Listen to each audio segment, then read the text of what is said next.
Oh, I'm feeling a little bougie with some nice coffee. You know, I don't do this every day. What do you have? White chocolate hazelnut.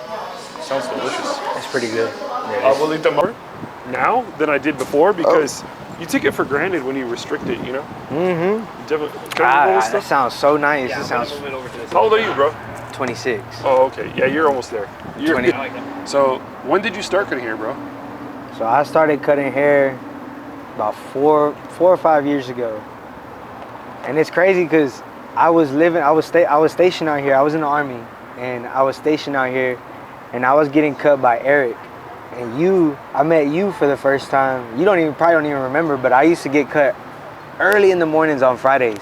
Okay. Like every early mornings. And I remember you'd be up in there with coffee. Yeah. And you were the only person I'd ever see like with a mirror, like holding it up, like with the camera and all of that. The jerry-rig the light and stuff. Yeah, I remember that. Yeah. And like being out here and getting my haircut with E and all of that, and just being in the Capone's barbershop. Where I'm from a little small town, like, so the barbershops ain't much bigger than this coffee shop. They're small. Yeah. And so being out here, you know, and getting cut by him, I was like, yo, man, like, I'm gonna start cutting hair. I'm gonna start going to barber school. Sure enough, I ended up going to barber school, and then got out the military, went back home for a little bit, and I ended up letting my name kind of be known back in Houston for a good while. And I was like, you know what, being local's cool. Like, I mean, that's cool. Like, I love my local barbers. Like the people that been cutting hair, like the OGs that been cutting hair for 20 plus years that are still cut. That's cool. You need them. I love it. You need them. Yeah. But I was like, for me, like, I just feel like I don't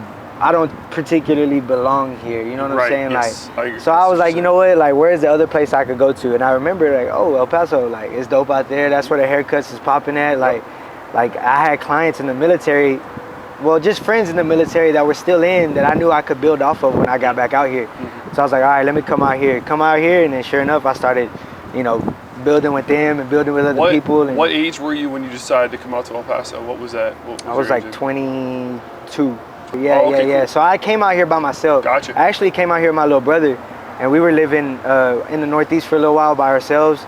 And like I said, I was going to and from Houston every 2 weeks. I was driving to Houston every 2 weeks to cut my clients. That's a long ass hike, bro. Yeah, it was crazy. I would cut my clients back home because I was like, man, I gotta make money. You know what I'm saying? To support myself out here. I don't have that many clients, so I need to make money to support myself out here. And I still got a loyalty to these people over here. So I kept on making that trip every 2 weeks, until eventually I ended up having like a little stroke, and it had like the left side of my face paralyzed.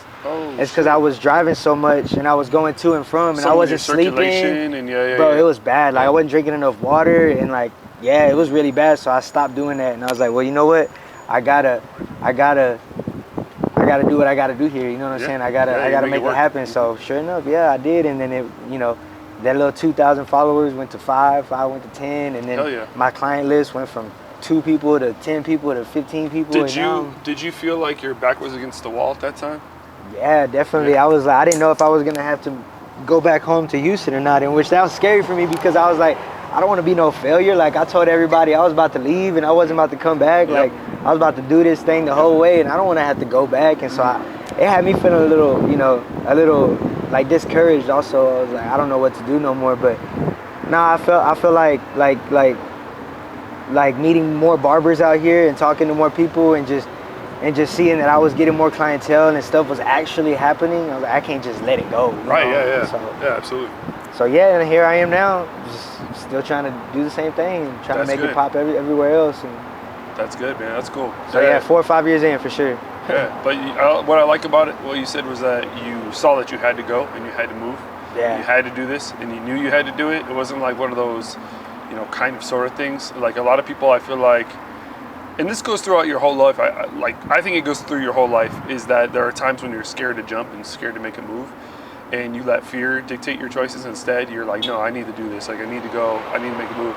And I asked you about putting your back against the wall because sometimes your best moves, your best form of success comes when your back is against the wall. When you feel like you've got to do this. Like, it's this or bust. Right, facts, for sure. And when you bank on yourself like that, I think that's when the pressure creates a diamond. You know, like that's Right. when the best comes out. So I like that story. I like stories like that because it serves as a good example to people who watch or Right. the people who might want to learn from this, like that are thinking about moving or thinking about changing shops or thinking about changing profession even. You know, like Yeah. do it, like do it. You know, like do it now and don't wait, because the longer you wait, the harder it is, man. So. For sure. For sure. And I want to change with the times, but I'm also that guy who like has learned so much that I want to make sure I can pass down some things to the new generation so they don't lose like the essence of barbering. Like it's Right. still very much about art, but it's also very much about human connection. One thing that it sucks is, and I went on a Instagram live with the Hellraiser Corey Hull the other day, and we were talking about this. It's like we should never be overly consumed with our own brand that we forget to take care of the human in our chair. Not just the human's hair, but the human.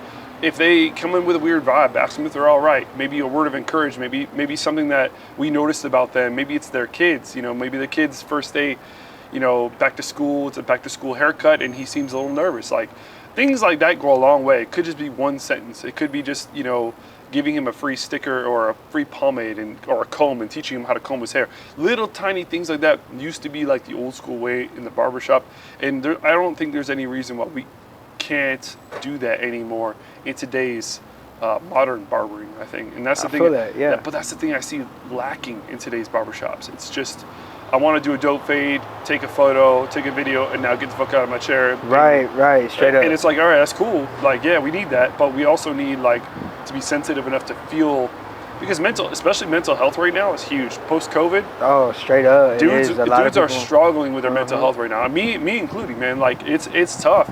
So to be there for one another, I think is something we're kind of missing a little bit. You know what I mean? And I like that because I feel like I said in my last video, I feel like barbering, like it should go way past. It should go way beyond just the haircut. Like, you know what I'm saying? I feel like at the end, at the very beginning of the service, you should be building a connection with somebody.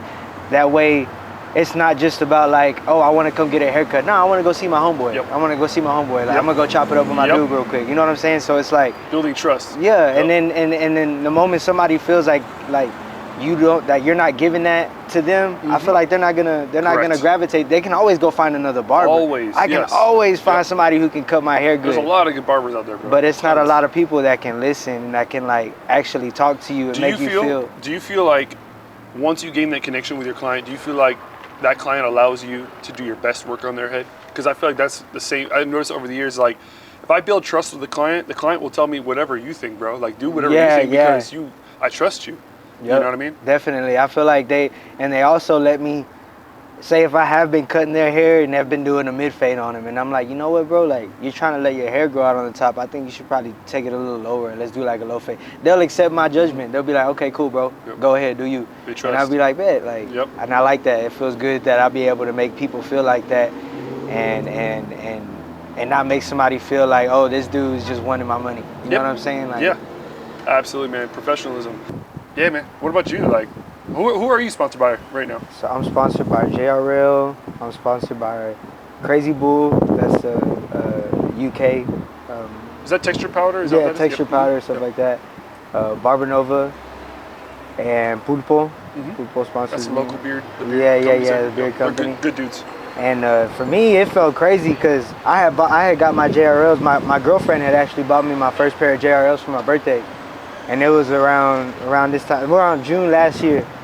And as soon as I got them, I was like, all right, bet, like I'm gonna just start posting them every single. And then all of a sudden, like I noticed my videos started to pop more when I got them, and I was putting them in the videos. I guess it's just it's a clipper that people like to look at. You know what I'm saying? It is a pretty ass clipper. It looks good. It's gorgeous. Yeah. So I was like, okay, cool. Like I noticed my videos started popping, and I was like, all right, let me slide in the DM real quick. So I slid in the DM with JRL, and I was like, hey, like I went and looked at all your educators. I went and looked at all the other people you sponsor. I see my videos. I'm doing more numbers than theirs. I'm getting more likes on my stuff. I'm getting more followers. So like, what's up? Yep. And they didn't say nothing. So I was like, okay, cool. So I'm gonna email them.